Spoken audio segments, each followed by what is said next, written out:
Manchester United are the champions of Europe again.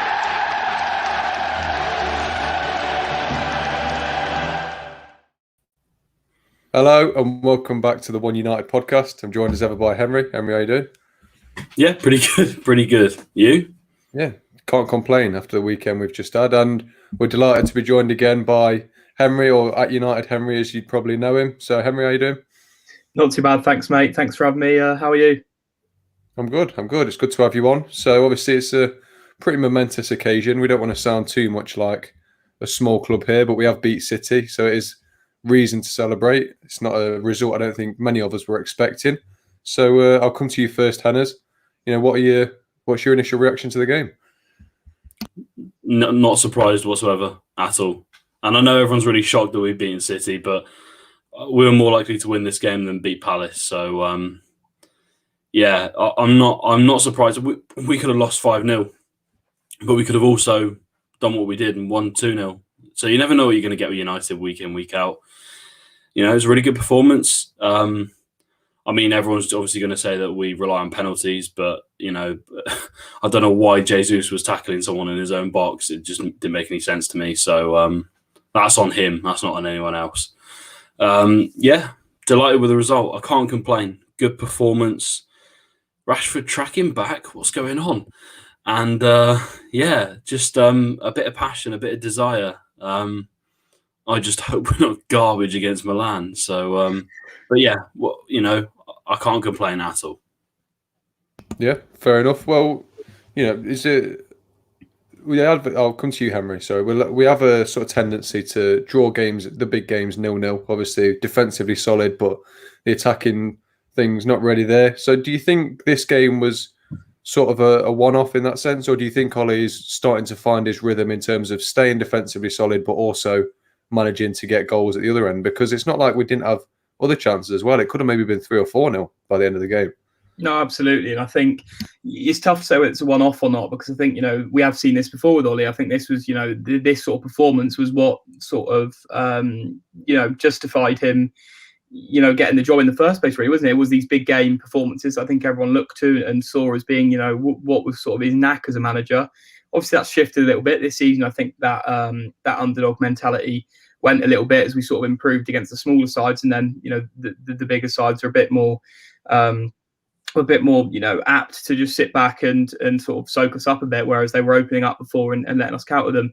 But yeah, I thought it was a magnificent performance. Really, as you say, had really good chances. I didn't think City were magnificent. Obviously, I think, you know, if they lose a game, they're not going to be great. But it wasn't, you know, like previous games we've seen where, you know, they could have had 4 or 5 goals. I mean, you know, I think back to that 3-2 game under Mourinho, and, you know, obviously it was spoiled their big day, and you know, Sterling could have had 5 or 6 goals that day. I think, you know, missed a massive amount of chances. It wasn't a game like that at all this time around. They didn't have those chances, and you say, I know Martial had a chance obviously as well. But, you know, I thought it was a really good all-round performance. Hopefully it wasn't a one-off. Obviously, you know, it's our first win against the Big Six this season, and it's in March. I mean, it was about time we got one, really, and it was a good way to get it, though. So, yeah, hopefully, you know, this is sort of a marker now to kick on in those Big Six games, because I know we've got a couple more left before the end of the season to grab some points in. You know, it's an interesting point you made there, and I'll come to you, Hannahs, next. It was a City side that, you know, they've been absolutely rampant the last 21 games really, and it sort of felt like the time that City came to Old Trafford earlier in the season, they just felt a little bit toothless in a sense. It didn't look like they were ever going to really cause us problems. Obviously, they created chances. They had a lot of long shots. They maybe could have done better with a few efforts, but I never was sat there watching it thinking we're in real danger here. You know, they're going to have their typical periods of possession where, you know, they're keeping the ball well. They look like they could create something, but that sort of that verve and that edge that City pride themselves on playing on wasn't there. Now I'll come to you, Hannahs. Do you think that was because of how well we played defensively, or do you think this is just a pattern of City not really turning up against us? Well, Ollie in that game showed some cojones, you know, some balls in that game, because the defence pushed up about 10 yards as opposed to where we normally play, which is like sitting on the edge of the box, you know, fear of getting done by pace or whatever.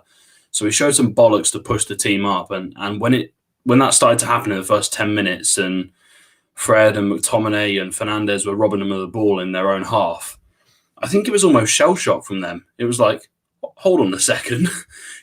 No one does that at the Etihad. No one does that. No one goes and presses them high. It just doesn't happen. So it was like, whoa, okay, didn't expect this.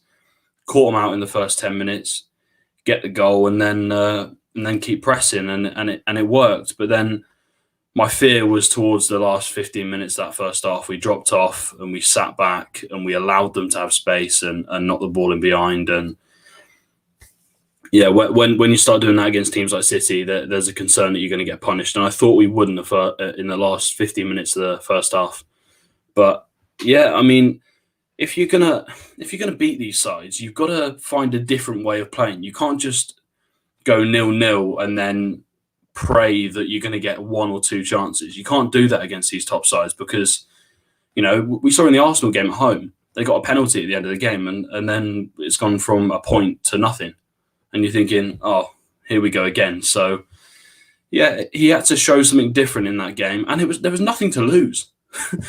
Realistically, if you get battered 4-0 by City, what are they going to say? Oh, standard procedure. It's just what they do, isn't it? But if you win 2-0, heap praise on the team and you come out with a lot of confidence. So, yeah, it was more defensive shape than anything else in that game. And we were doing something that we have all been begging for in these top 6 games. Press them high. If we'd have done that against Liverpool, I can guarantee you we would have scored 3 or 4 goals.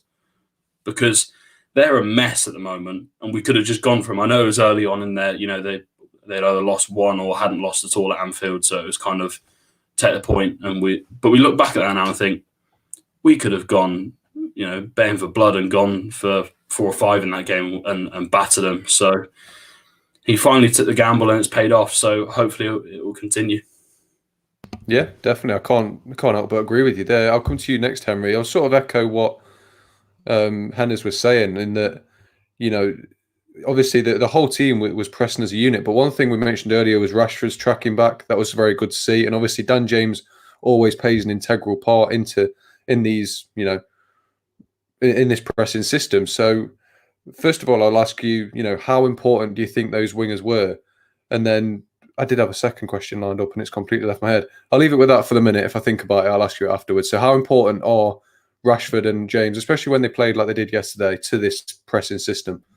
No, they're really important, obviously. You know, I think, you know, I keep referencing past City games, but I think they are sort of important. You know, there was that one in the, what was it, 2020? Yeah, it was when we beat them. Actually, I think it was the end of 2019, wasn't it? Where we beat them 2-1. Otamendi got a consolation. But, you know, I always think back to that game and we played absolutely magnificently. And I was thinking about that fluid front three that played in that game. And it just worked so unbelievably well. And, you know, Dan James and Rashford were integral to that, and Martial as well, who obviously had a fantastic game this time around as well. But, you know, obviously the wingers are key. You know, obviously that clip has done the rounds of Rashford tracking back. Great to see. You know, we've you know, been, I wouldn't say we, because, you know, I won't pull you guys into it, but I think, you know, in general, we've been quite critical of Rashford in general as a fan base. You know, perhaps rightly so. You know, 50-50s and things like that, going up for headers, etc. And obviously that could be attributed to this apparent injury that he's carrying, or injuries. You know, obviously he had the lower back and the shoulder as well. But to see him track back and do something like that in a game of that stature is great. And I think, you know, I think that's just, you know, in the trait of Marcus Rashford, really. In a big game like City, he's always going to get his legs going a bit and go for it. And we saw that. And James, I really like Dan James, and I've never been too critical of him, even when everyone was sort of, I think, dragging him through the dirt, really, and, you know, completely bashing everything about him. You know, and I can appreciate that perhaps he isn't the most technical, top quality player. He's not a Jadon Sancho, but he's a fantastic squad player. So good for games like these where you need someone as a direct outlet to get the ball, to drive at fullbacks. And you say, yeah, he does his fair share of tracking back as well. So I thought, you know, massive credit to James, showing again why he deserves to be at Manchester United. I think, you know, there shouldn't be doubts about that now. He's definitely good enough to be part of this squad. He offers something different than most wingers do. And, you know, I'd give massive credit for that. But yeah, no, the wingers were absolutely key, and both had really good games. Yeah, definitely. Well, I'll stay with you, Henry, because we've had a comment come in. I know this is probably going to be one that you'll most like to answer.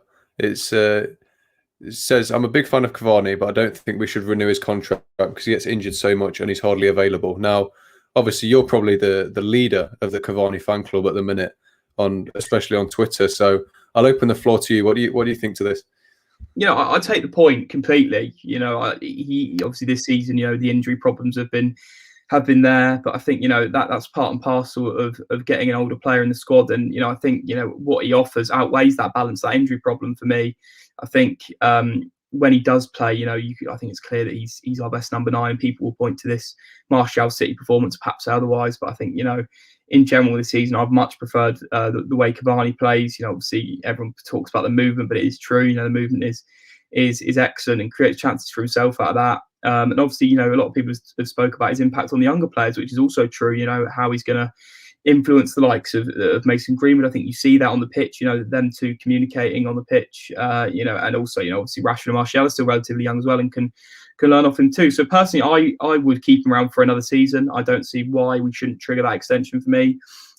Also because I don't think we'll sign a striker in the summer. Unfortunately, as much as we'd all love to see Erling Haaland come to Manchester United, I can't see that happening, and for that reason, why would you get rid of a striker who offers the depth that Henderson Cavani does, even if he is getting a bit older? So no, I completely take the point, but personally, I'd still get another year on him, definitely.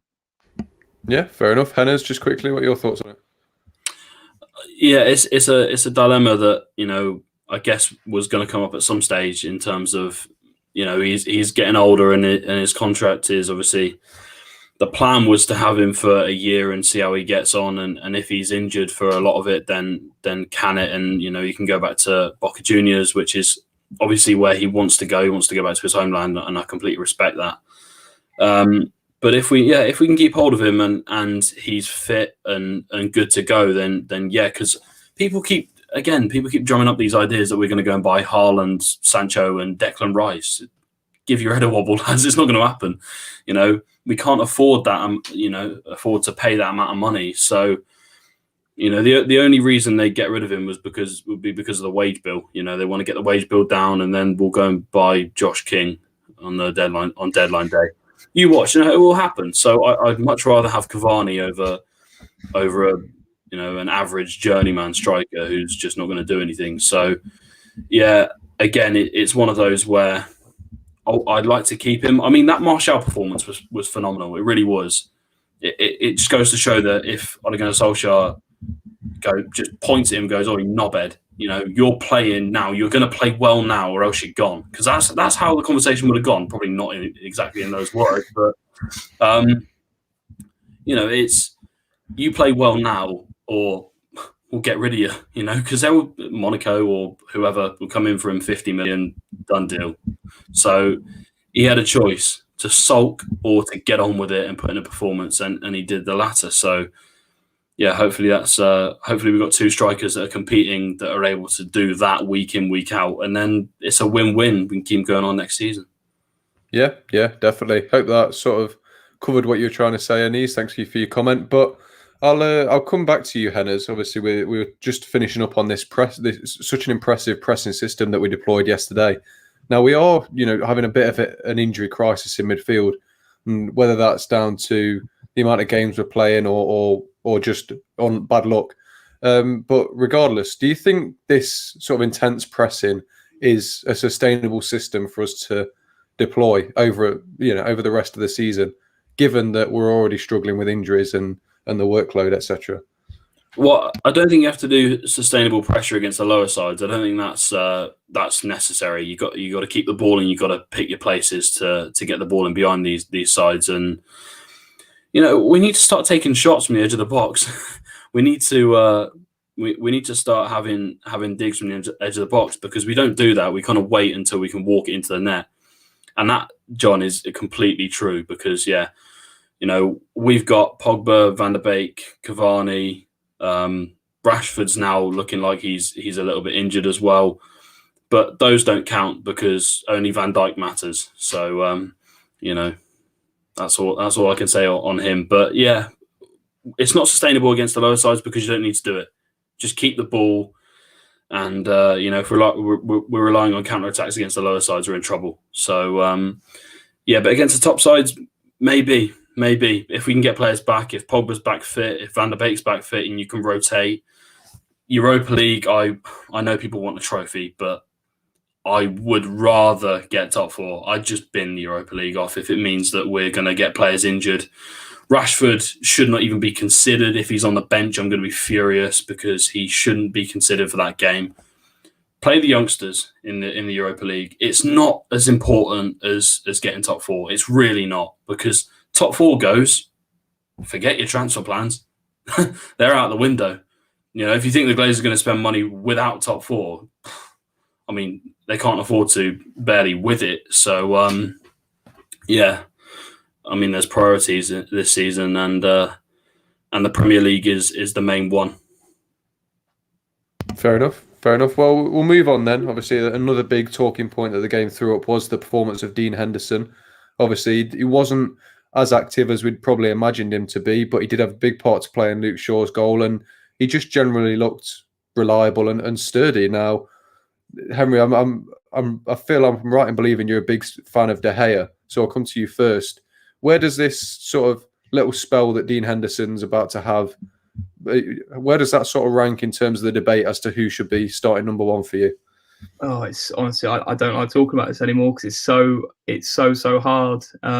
Because obviously, yeah, I will still back David De Gea. I'd probably say, David De Gea is still the best goalkeeper at the club for me. I don't think we've seen enough of Dean Henderson, but from what we have seen, I mean, he's been pretty faultless. I mean, I think the Sheffield United game perhaps a bit shaky, but apart from that, I can't really find any faults with anything he's done, and you can't say he's not really been massively tested. Or perhaps you could. He hasn't been absolutely peppered, has he, in a game? I don't think. But he's now played against Manchester City and kept a clean sheet, and despite them not having a massive amount of chances, that's still a magnificent. It's a credit to him as well, because there's arguments that other goalkeepers wouldn't have come out and claimed the crosses and therefore would have faced more shots. So he did command his box and minimize basically the shots that City were having, which was really good. And obviously was a bit of a sort of cog in Shaw's goal as well, with catching it and rolling it out. So yeah, massive credit to him. We'll have to see what happens now. It's just a matter of waiting and seeing how long De Gea is going to be out for. It's supposed to be, I think, 5 or 6 games, isn't it? I believe we'll have to see if that's the case. I don't know if that was before obviously the child was born and they were sort of speculating that might be back a bit soon. I'd imagine he was back a bit sooner, to be honest, but we'll have to see. And then Solskjaer's got a big decision to make. But it's a nice headache to have when you've got 2 very, very competent goalkeepers on your hands. But obviously, come the summer, there will have to be a decision because both are on big wages, and you can't really have 2 number 1s at the club. So yeah, we'll have to see what happens. But I'll back both of them because I think there's reason to for both. Definitely. Hennes, I'll drop the question to you. Do you think, once De Gea is back, if Dean Henderson can keep up this run of form? Obviously, the argument against him was that he's not really played against many big sides, so of course he's going to have a lot of clean sheets. But he's proved himself in a big game. So has this changed anything in your mind about who should be starting? There will be a worry from De Gea fans right now. Genuinely, I believe that, and that's purely because I'm not taking a swipe at all, but it's purely because Henderson is everything that we need in this team. And I know De Gea fans will say reaction saves and his kicking's better. But, I think that in terms of a ball-playing goalkeeper, someone who commands his area a little bit more, De Gea's been accused of a lot of things, and a lot of them stem from corners and crosses into the box. He seems to kind of shy away a little bit more. Whereas Henderson, there just seems to be no fear in terms of, you come out and you claim the cross. It's your box to control. So I think we've seen that over the last couple of games, and people that have gone from being, saying, "Oh, Henderson's definitely not ready," to they're now going, "Hang on a minute, he might be ready because he's playing quite well, and he's got more confidence on the ball." And nowadays you need that. Maybe 4 or 5 or maybe 3 or 4 years ago, we didn't need that. We needed a shot stopper, someone who's going to keep us in games in that sense. But if you're going to be a top side, you need a ball playing goalkeeper. So I'm just trying to think in terms of the league, who's got ball playing goalkeepers? Pretty much everyone. The only person I can think in the top 6 that is not as good at ball playing is Fabianski, and Schmeichel's good at it. Edison, even look down the bottom of the table, Brighton got Rob Sanchez. He's a fantastic ball player. So it's something that you need now. It's not or it would be good to have it. It's almost a requirement, and Henderson ticks the boxes in terms of everything you want. Maybe he's not as good at shot stopping or reactions, but then I allude to Ederson, who's not as good at shot stopping or reactions, but he's fantastic on the ball. He can ping a 60-yard pass, without, with his eyes shut, and he can ping it to feet.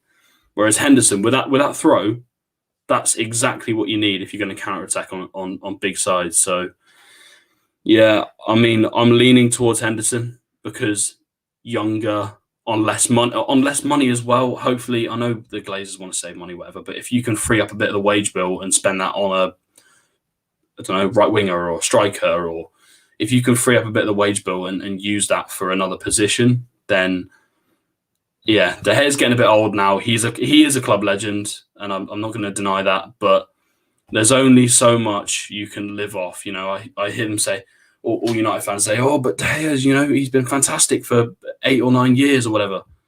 But the last couple of years, he's dropped off a little bit. He really has, and you can't keep living off the past. I'll remind you guys of what City did with David Silva, in that when it was his last year and he wasn't playing that well, not playing as much, they phased him out and they said, "Yeah, it's time to go. You're a club legend, but it's time to go. You can go somewhere else where you're going to play week in, week out and be, look quality." And he does it at Sociedad. So I think the same thing will happen with De Gea. I think it has to happen because you can't keep living in the past and keep he'll be 32 or 33 in the next couple of years. You can't keep that on when you've got a mid-20s goalkeeper, because Dean Henderson's got another 10 years at least left in him. Yeah, fair enough. I'd probably be inclined to agree with you there. Now, just to sort of close us off from this point, I'll come to you, Henry. Do you think there's an argument, obviously, with Henderson's ability to come out and claim the ball from crosses? It's something that De Gea has been, regularly criticised for his lack of doing that. Do you think there's an argument that Dean Henderson actually makes the defence play better by giving them a little bit of confidence that there's stability behind them should a ball go in behind? Perhaps, yeah. I think that might be a fair point. I think that's quite hard for us to sort of analyse from an outside perspective, just looking in on it. But that could definitely be a factor. I think there's definitely obviously an intrinsic link and a relationship between the goalkeeper and the centre halves, and how the goalkeeper plays impacts the centre backs. You see that at City, don't you, with Stones, Diaz, and Ederson? There's a relationship there between them. Not really anything I don't think we've really seen that at United over the years, not with De Gea, just because I think, as you say, he's not a sweeper keeper, therefore he doesn't impact the centre halves in that nature as much. He's just, well, as he used to do, saves everything that gets thrown at him. Basically, that's what David De Gea was best at doing, and he's the best shot stopper I've ever seen in his prime. I always say, controversial, perhaps the best goalkeeper I've ever seen. I some of the saves he made were just remarkable, and that's why I'm always a little bit tentative to turn on him, is because I don't feel like a goalkeeper can just lose it overnight. I really don't. I just don't believe that. Maybe it's a mental thing. Maybe that's what's been factored into it. But physically, I don't think he's not even that old as well. If you think about Edwin van der Sar was playing at United, playing the Champions League final at United when he was 39, I believe. And on the age point as well, and it's gone off on a bit of a tangent here, but I think that's another key thing. And people, might say, "Oh, well, De Gea came in to replace Van der Sar. This is a similar crossover. It's completely different. The age of De Gea is still, as you say, what was it, 32, 33? I mean, that's decently young for a goalkeeper. That's not, even for an outfield player, Jamie Vardy's 33 playing up front. For a goalkeeper, you'd think still some years left in him. And that's why I think it makes it a bit harder, is the age gap between Henderson and De Gea isn't all that big. But yeah, it's a tough decision. And yeah, to go back to your original point, perhaps that's an impact, but I think it's quite hard to judge that, really. Can I just make a ever so quick point on that game? Thinking about it, the City game, I don't think that defence would have pushed up as high as they did with De Gea in goal, and that's purely because of Henderson is a sweeper keeper. We saw him come out a couple of times and clear the ball and be a bit more commanding. I think that with De Gea in goal there, we sit back a bit deeper, and there's a little bit more fear in terms of he's not as good at coming out. He's just not. He's not as good with his feet. So, and there's not enough confidence from De Gea. I don't think he believes in himself. Like, at times, you look at him and you think, why is he hesitating there or whatever? So, I think we pushed up like a few yards because Henderson was going to cover that space anyway. And you know, we'll see in the next big game, because if we go and sit back in the next big game against whoever and we have De Gea in goal, then it will just prove that he doesn't quite believe that De Gea's got that space covered. Whereas if Henderson starts and we're pushed up again, then maybe there's an inner belief from Ole Gunnar Solskjaer that we can do that with Henderson in goal, because, you know, he's more commanding and willing to come out of his box. So I think that's another key point people have got to remember. You've got to have a triangle in the centre halves and the keeper that trust each other, that are on the same wavelength the whole game. So, yeah, and we saw that in the City game. Yeah, fair enough. Well, last point from the game before we round off is obviously the fullbacks. We've got to cover them. Luke Shaw obviously got himself a goal. Another solid display. Seems to be getting man of the match every week at the minute. And Aaron Wan-Bissaka on the other side, he yet again, Sterling pocketed him. He obviously blocked anyone from mentioning Wan-Bissaka in his comments. That just shows the job that Wan-Bissaka did on him. So the point has got to come where, are they ready for England yet? I think the argument is definitely more in favour of Shaw, given the lack of left backs. But, you know, especially with Wan-Bissaka, he's obviously not got his England call up yet. He's thinking of, you know, deferring to the Congo, where his family are from, and playing for them. Now, you know, I'll come to you first, Hennes. What do you think about these two being in an England shirt? Because competition for right back is probably hot, but it's bigger than it's ever been in terms of English players. So, do you think he warrants getting that starting shirt? Well, based on performances this season, absolutely. Alexander-Arnold, I can't stress this enough. I know Liverpool have been poor, but he has been shit. He really has been awful this year. You know, and Liverpool fans will defend him. Best right back in the world, I heard, you know, at the start of the season. I think he's got the record for losing the possession the most times in a game, in a Premier League game. So yeah, in terms of him, he's been pretty dreadful this year, and you know, hasn't shown up when they expect him to. It just goes to show that spamming your X button doesn't, you know, win you games. You know, when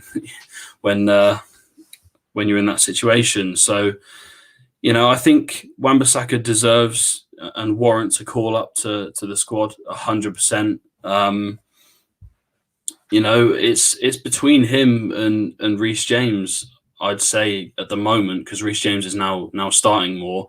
I mean, it was weird because a couple of weeks ago I'd have said Reece James in the conversation because Hudson-Odoi was starting right wing back. So, yeah, I mean, he's got to be in the conversation, Wan-Bissaka. He has to be. And if we're going to act on it, we've got to act now. I just think, so when you're going into the business end of a tournament, right, in the semi-finals and final, or even the quarterfinals, you're playing your France's, your Germany's, Spain, maybe, Portugal. You want a defensively solid fullback there.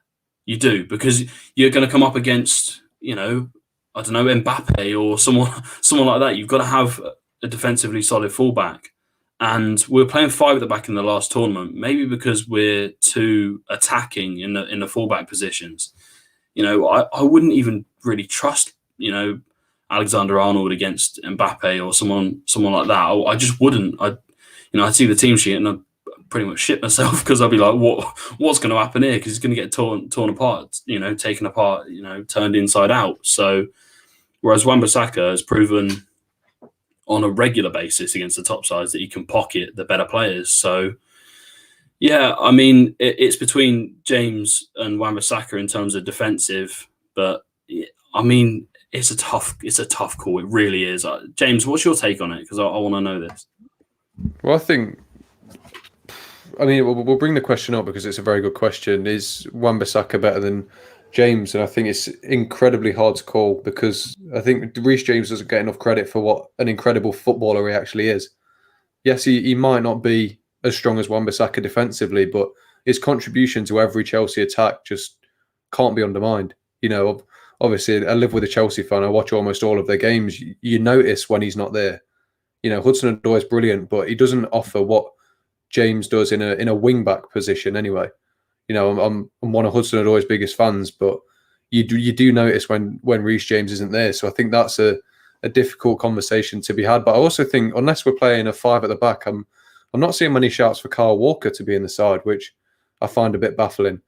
Because yes, he fills in that third centre back, but I think there's rumours that we are reverting back to a back four. So I think the reality is we'll probably see him in that right back position. But Henry, I'll open the floor to you. Do you think Wan-Bissaka is better than James? And then to follow on from that, do you think he deserves that starting spot at England?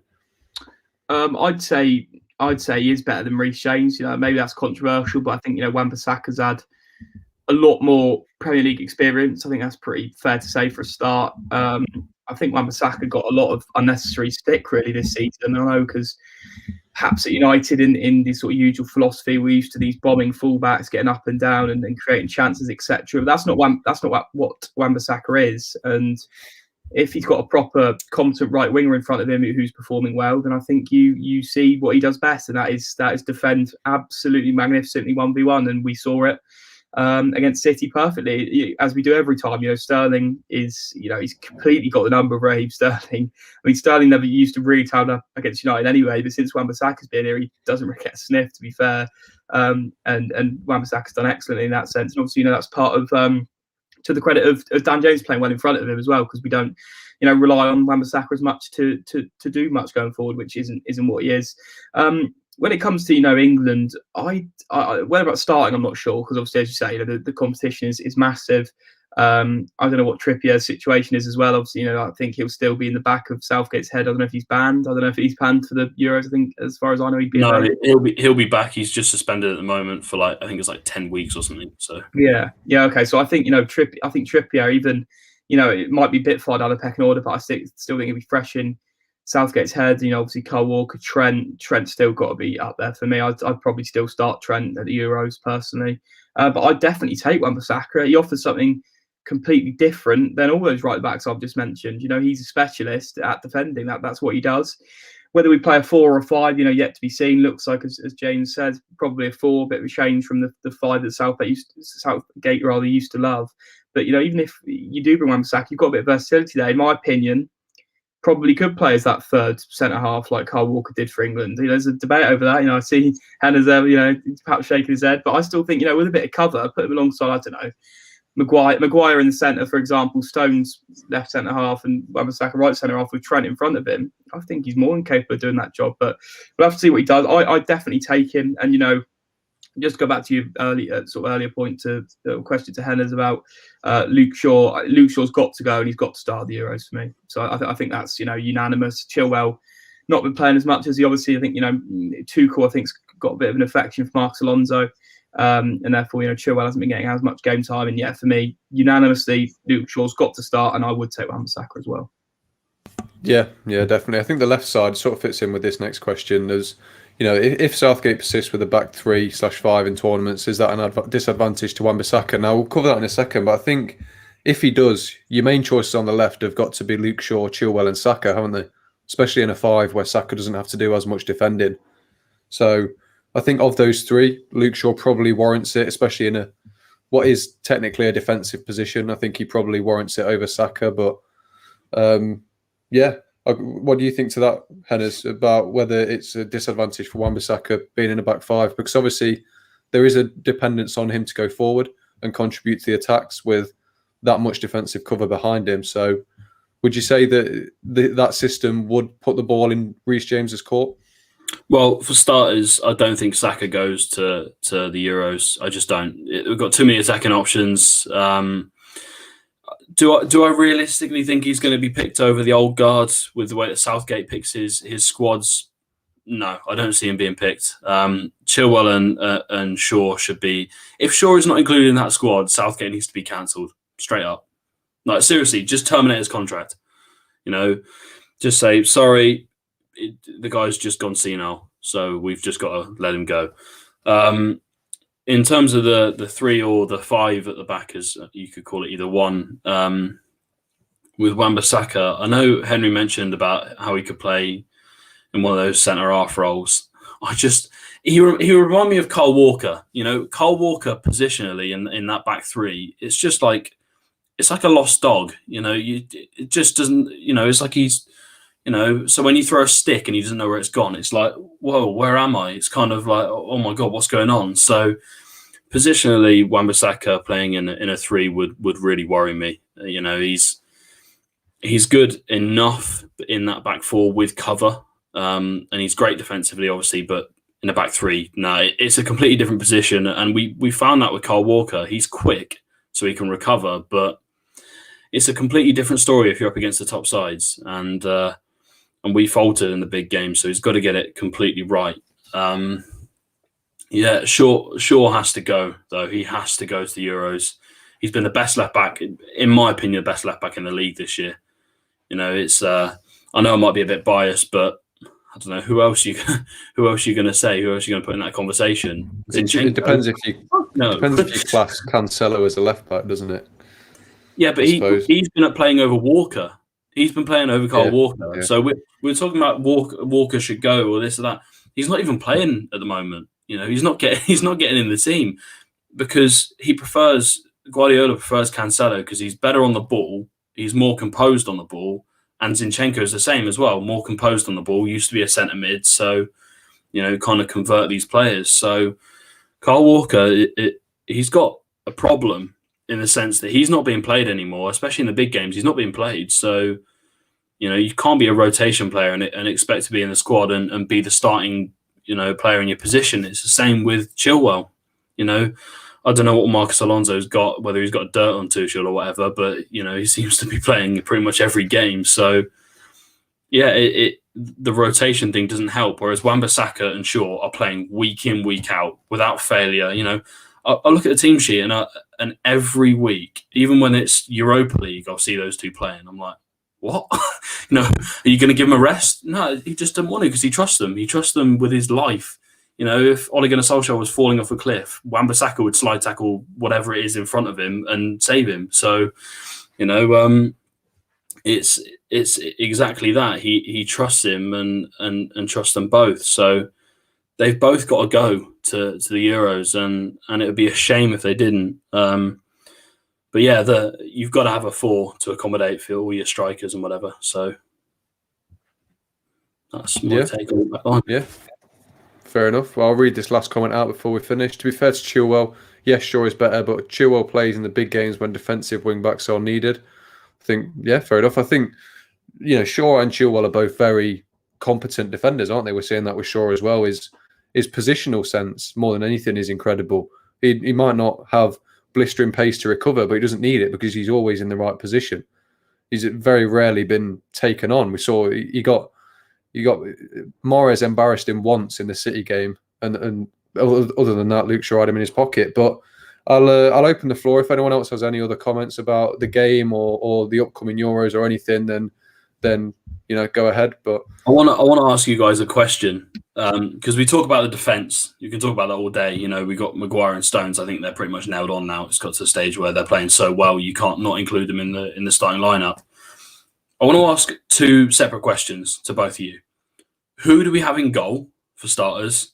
And we're going to have Kane up front. We all know we're going to have Kane up front because, I mean, he has been absolutely ridiculous this year. And I was, at the start of the year, I was thinking, will he even start? But, oh my God, he's been ridiculous this year. He's been insane.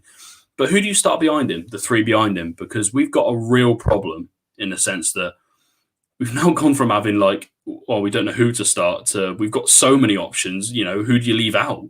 So, yeah, I'll come to you first, James. Who's your keeper and who's your 3 behind Kane? Who I'd have in goal and who Southgate's going to have in goal is very different. But I think it's time to give Nick Pope a chance. His record in the Premier League over the last couple of years speaks for itself. Like, he is the best English goalkeeper in the Premier League, and Southgate just refuses to see it because, you know, Jordan Pickford shouts a bit and looks funny on TV. So, you know, that's my opinion on that. But behind him, I think on that right-hand side, Sancho in the form he's in, you can't not have him playing out on that right or that left, whichever one. He's versatile in that sense.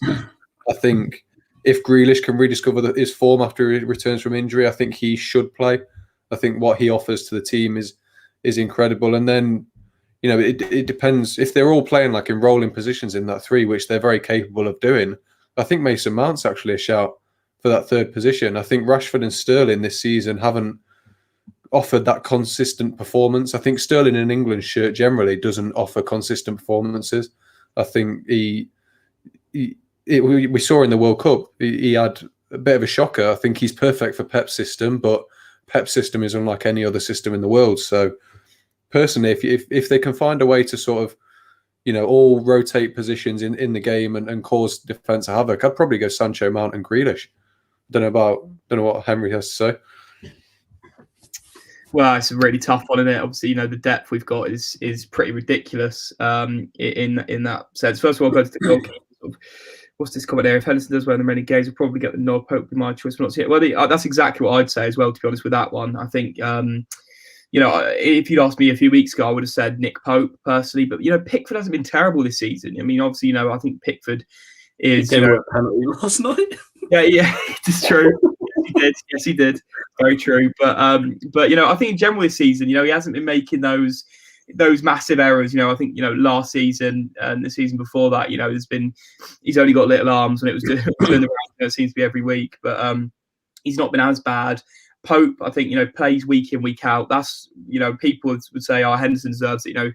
If he's been on loans at Sheffield United or something like that again this season, had been playing week in, week out, playing really well, then I'd have said, yeah, he's probably in with a shout. But Pope has been playing week in, week out, and Henderson hasn't. We'll have to see, Henderson might now start playing week in, week out. We don't know what's going to happen with the United situation, but I'd probably go with Pope. I think that's probably the safest option at the minute. And then with the in behind Kane, it's really hard. I think Rashford's got to start for me. I think Rashford on the left has got to start. At 10, I'd probably say Jack Grealish, even though I'm a massive fan of Mason Mount. The previous week's Mount has really impressed me. I'm a big fan of his. I think he's a really good footballer.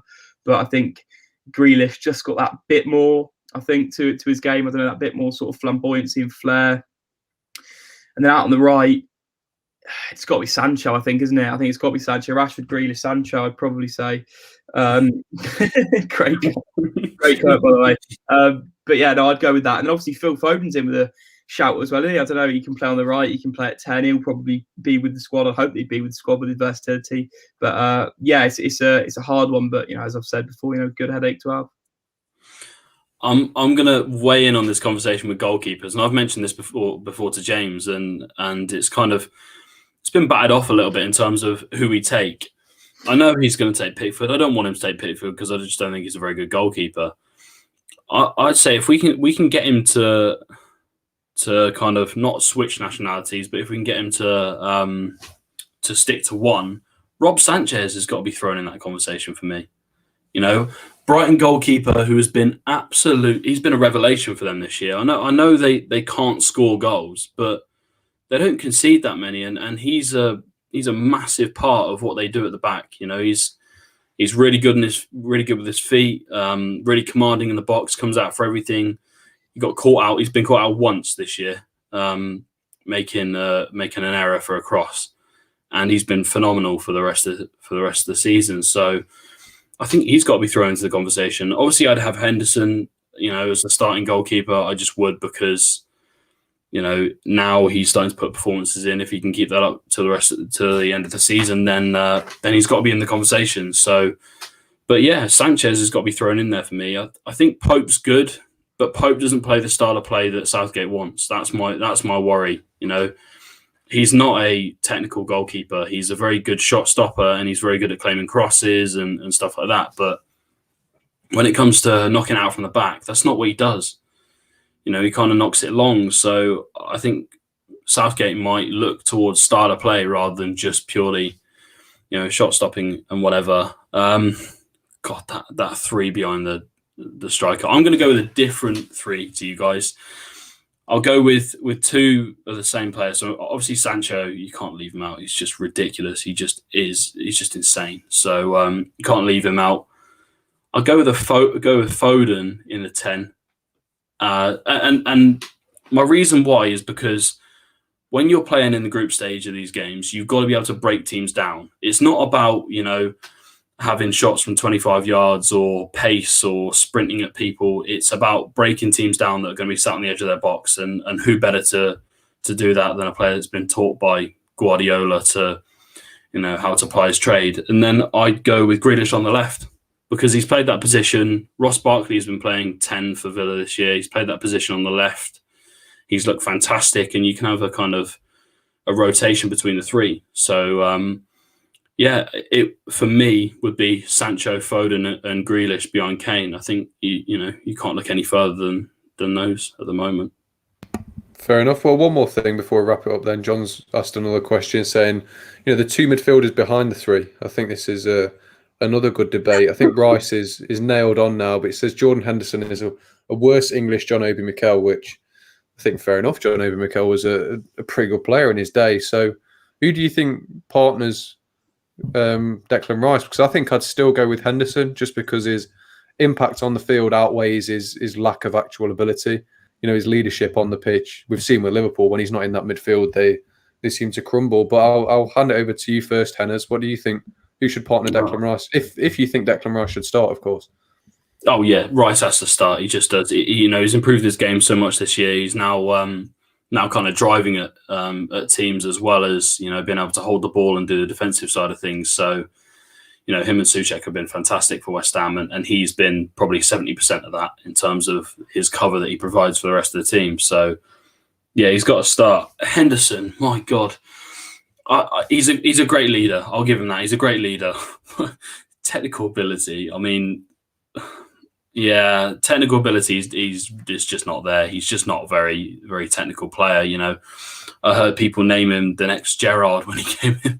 That's laughable. He's just not a very good player. So, leadership qualities are there, but this is the only position we've got a real dilemma in, where no one's really sure who we're going to start.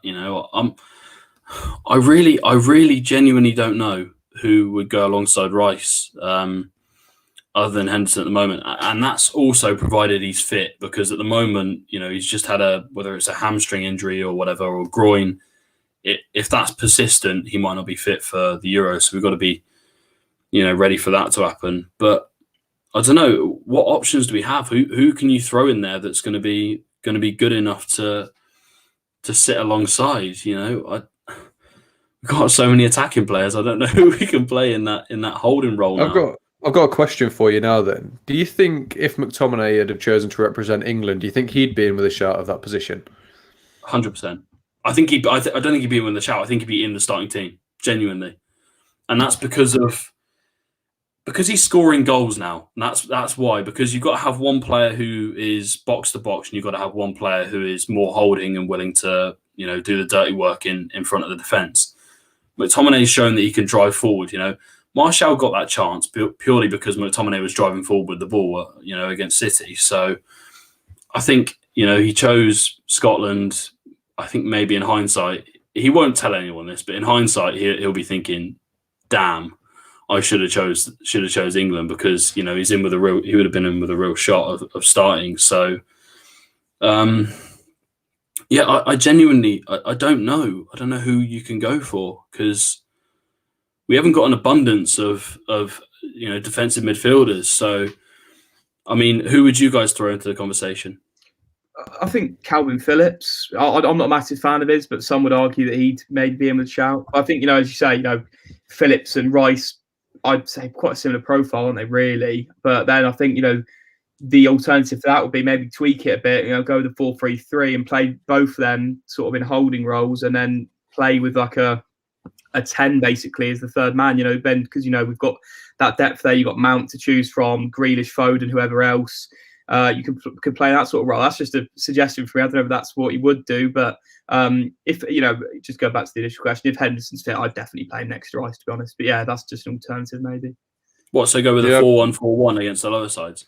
Yeah, or something like that, or basically. But I'm thinking in my head is just a 4-3-3 with basically Rice and Phillips sitting, and then the third man playing pretty freely, and then having you wouldn't play as James just. I think you said Grealish on the left, didn't you, James? Then you'd have Rashford on the left as like an inside forward, and you still play Sancho on the right. I think you've got a decent bit of balance there. But then there's an argument maybe Phillips and Rice, perhaps too defensive, even with that 10 alongside them.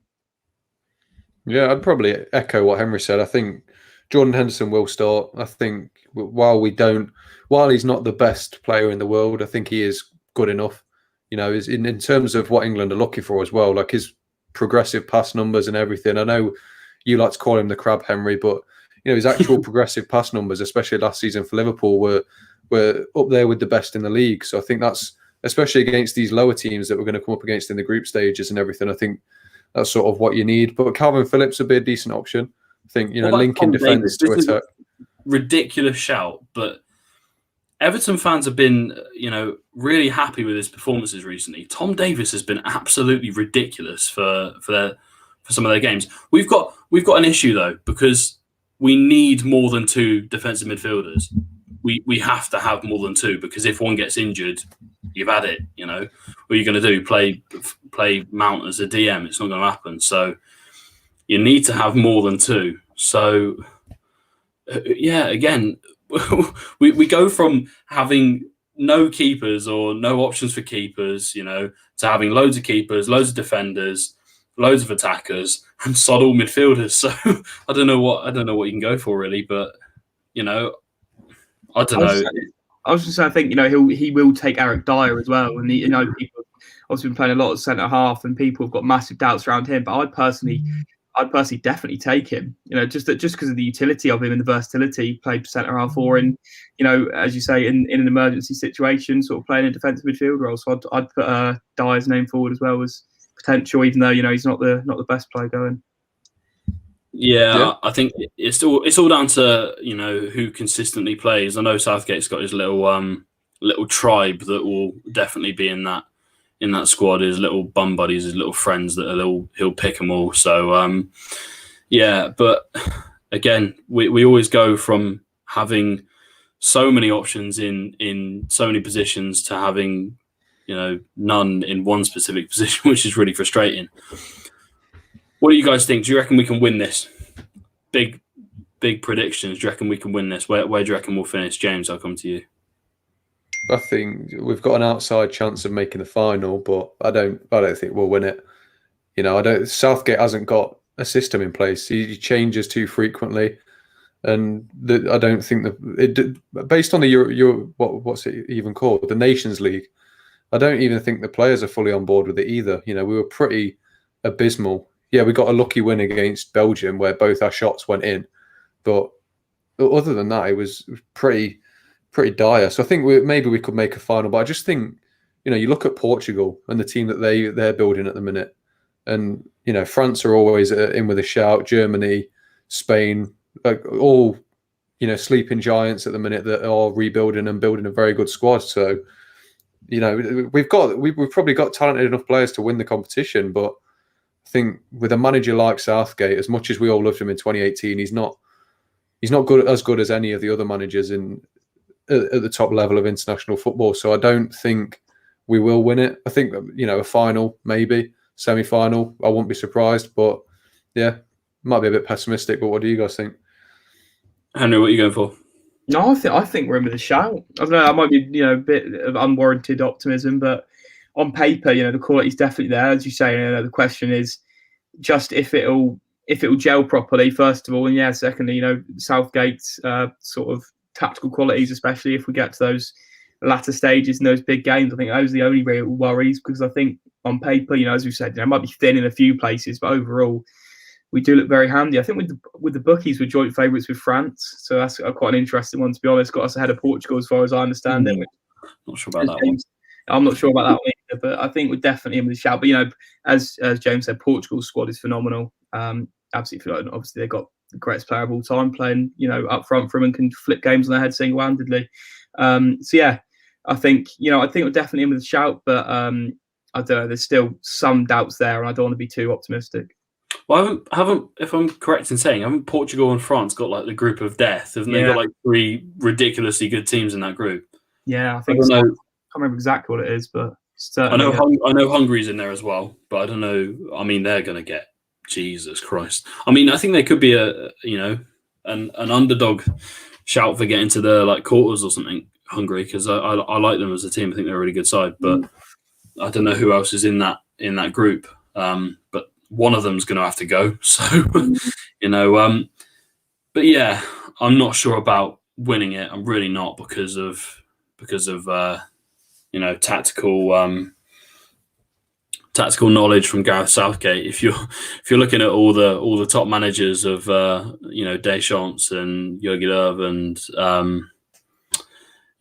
obviously Cristiano Ronaldo is just going to somehow take over and manage like he did in the final. So no, but you look at the quality and the management of those other squads, and then you look at us and see Gareth Southgate, then completely different story. So yeah, I mean, we'll see what happens. I'm hopeful. It would be nice to batter Scotland as well because of all the shenanigans. I'm not going to get into political stuff, but all the shenanigans over the last few years. Be nice to absolutely take them to the cleaners. And yeah, I mean, I'm hopeful, but yeah, I'm hopeful, but I'm not massively optimistic about this because this could just go completely tits up knowing England. So yeah, but we'll see what happens. Yeah, fair enough. Anything else from anyone? Just got a question at the end there. Yeah, one last question. You just keep dragging us along, don't you, John? Quick one. When Southgate gets sacked after losing in the quarters this year, who replaces him? Oh my! It's a good question. Very one. Just quick fire answers. Henry, who are you going with? If I had a choice, pull Arsene Wenger from the depths, right to Phoenix. But I think it'll be an FA yes man as it always is. So I don't know who they'll pull from that. Probably Steve McLaren back or something like that. Eddie Howe. Oh, so that's who I was going to go with as well. Yeah, I think you're looking for someone English, someone who is going to give the youngsters a bit of a chance, but not going to be the best selection. They'll probably fucking employ Piers Morgan. Fair enough. So 2 Eddie Howe's and an Arsene Wenger. I won't be complaining with either of them, but I think that's about it from all of us. So Henry, as ever, massive thank you for joining us. Really appreciate your time, and other Henry as well. Thank you for joining me, helping me present. Thank you to everyone watching and for getting involved. Stay tuned. Tomorrow we've got an accredited. James is cut out. Brilliant. Fantastic timing. What he meant to say was we've got an accredited journalist coming on to talk about James Garner and Nottingham Forest and see how he's progressing at Forest. So yeah, tune in for that one tomorrow. Well said. What he said. What he said. Am I back now? Yeah. Yeah, you're good. Oh, indeed. All right, sound. Well, as I said, thank you to everyone for watching and getting involved, and we'll see you tomorrow. Manchester United are the champions of Europe again.